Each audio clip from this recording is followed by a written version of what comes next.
Alors, en quoi le gouvernement d'Adolphe Muzito, qui ferme ce quinquennat du chef de l'État, est-il responsable de toutes ces accusations?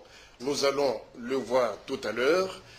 Le chef du gouvernement va répondre à nos questions dans quelques minutes. Nous, c'est-à-dire Jean-Marie Kassamba et Willy Kalingay, figures bien connues dans les milieux des médias congolais. Merci beaucoup, Monsieur le Premier ministre, de vous apprêter à nos questions. Actualité immédiate oblige. Nous sommes à quelques heures des élections présidentielles et législatives. Le moment est aujourd'hui marqué par beaucoup de tensions dans la population, les actes de violence, les suspicions, et parfois on dit que le monde va s'arrêter. Est-ce cela votre lecture? Non, heureusement, parce que vous parlez des tensions, mais je n'ai pas l'impression que dans le peuple, il y a la tension. Je pense plutôt que c'est dans la classe politique. Et s'agissant de la classe politique, je pense que le problème est plutôt dans les camps adverses, à savoir l'opposition. C'est là où on n'a pas réussi à se mettre d'accord sur une vision sur la nation. C'est là où on n'a pas pu avoir un programme commun de gouvernement. Nous, de la majorité, avec en tête Joseph Kabila Kabange, notre candidat, le président de la République, c'est la lucidité, c'est la sérénité. Et donc, nous irons et nous nous félicitons en tant que gouvernement avec notre instrument technique de la nation, à savoir la CENI. Nous nous réjouissons de ce que le processus électoral va bientôt atteindre sa vitesse de croisière et dans 2, 3, 4 jours, ce sera les élections. Monsieur le Premier ministre, j'ai toujours sur ces actes de violence que vous semblez peut-être minimiser, mais quand on parle de beaucoup de voies de fait à travers les provinces, les attaques des politiciens et même des assassinats, on en a parlé ce matin. Est-ce que vous n'êtes pas d'accord que nous risquons d'aller vers un dérapage tout à fait sérieux? Non, je ne crois pas. Il me semble que les attaques, moi j'inscris ça dans le contexte normal des élections dans un pays, un grand pays comme le nôtre, et les quelques cas de violence que je déplore. Effectivement, nous aurions aimé que cela n'ait pas lieu, mais je crois que c'est des cas isolés. Ce n'est pas une crise entre communautés, entre populations, etc., ou, comment je puis dire, une confrontation entre deux camps adverses à travers les militants. Je crois que les choses se passent plutôt bien. Nous déplorons les cas d'assassinat qui s'inscrivent d'ailleurs pas dans le cadre, si vous voulez, des élections proprement dites. Je l'ai appris, je crois, il y a des jours, l'assassinat d'un député provincial. Je crois que c'est plutôt un acte de viol à main armée que nous déplorons tous et nous avons engagé la police pour faire une enquête et établir les responsabilités. Mais globalement, les processus cheminent assez calmement et paisiblement. Alors, nous nous en réjouissons et le gouvernement profite de cette occasion pour dire qu'il est tout à fait fier pour avoir financé globalement à hauteur de 80-90% ces élections, ce qui traduit bien la capacité de notre pays à s'approprier d'un processus qui va vers la souveraineté du peuple. Alors Jean-Marie Kassamba, toujours dans ce chapitre politique. Monsieur le Premier ministre, bonjour. Bonjour.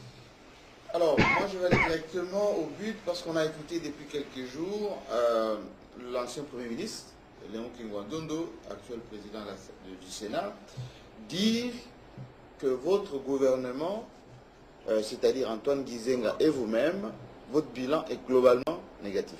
Quelle est la réponse? La réponse, j'aurais aimé qu'elle lui soit donnée par le peuple.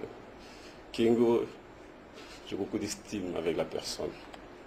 Mais je crois que, et j'ai toujours considéré que ce qui est arrivé à ce pays, les acteurs politiques pris isolément n'en sont pas responsables. Parce que c'est tout un peuple qui a sombré. C'est tout un régime mis en place parce que nous appelons la néocolonisation. En fait, si on inscrit la lutte de ce peuple dans l'histoire, il y a deux grandes séquences. Il y a la première séquence, celle de la lutte contre le pouvoir colonial. La deuxième séquence, c'est celle de la lutte contre le pouvoir néocolonial mis en place par le système colonial dans le contexte de la guerre froide. Et je crois que Kengo est l'un de ces acteurs, un des grands pions majeurs de ces régimes néocoloniaux pilotés par Mobutu. Je n'ai jamais senti sa responsabilité à titre personnel, y compris pour Mobutu d'ailleurs. Moi, je milite dans un parti d'un grand résistant qui nous a toujours dit que le mal est arrivé, le mal devait arriver. Malheur à ceux par qui il est arrivé. Et Kengo est de ceux par qui le malheur est arrivé, même s'il n'en est pas directement responsable. Parce que nous savons que la machine occidentale, dans le contexte de la guerre froide, a voulu mettre des dictatures en Afrique pour contrôler l'Afrique et la mettre en jachère et faire que le peuple africain ne soit pas libre de se faire des choix politiques et économiques, notamment en s'ouvrant aux autres forces, notamment les forces de l'Est. Et donc, cette dictature... Les paramètres se sont beaucoup dégradés aujourd'hui. Nous allons en parler. Donc, pour cela, j'estime que Kengo a pu faire ce qu'il a fait dans un régime qui, par nature, ne pouvait que détruire le pays. Parce qu'il n'était pas d'émanation populaire, il ne venait pas du peuple, il n'était pas au service du peuple, ces régimes-là. Alors, maintenant, lui qui connaît où il a laissé le pays, qu'il le dise, ça j'ai l'impression qu'il y a un problème. Il fait partie du problème. Alors, je vais vous donner des chiffres. Entre 60 et 2001, quand Kabila, fils, arrive, son père, n'en parlons pas beaucoup parce qu'il n'a pas eu le temps de gérer l'État. Sa mission a été de liquider l'ancien régime.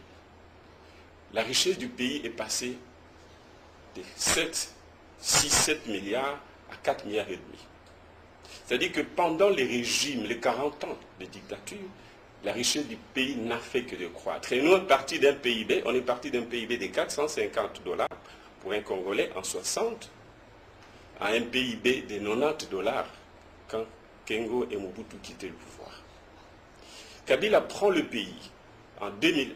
Nous passons d'un PIB de 90 $ par Congolais par année à aujourd'hui 350 $. L'horizon sur 2015-2016, d'après les statistiques et les données comptables du FMI, de la Banque mondiale, de la Banque centrale et des différents organismes crédibles internationaux, indique que d'ici 2015, nous passerons un PIB de 30 milliards $. D'ailleurs, les réajustements de notre comptabilité nationale permet, avec le ministre du Plan, qui va annoncer ça bientôt, que nous pourrions aller jusqu'à 49 voire 50 milliards $, si on réajuste les grandeurs à partir de 1960.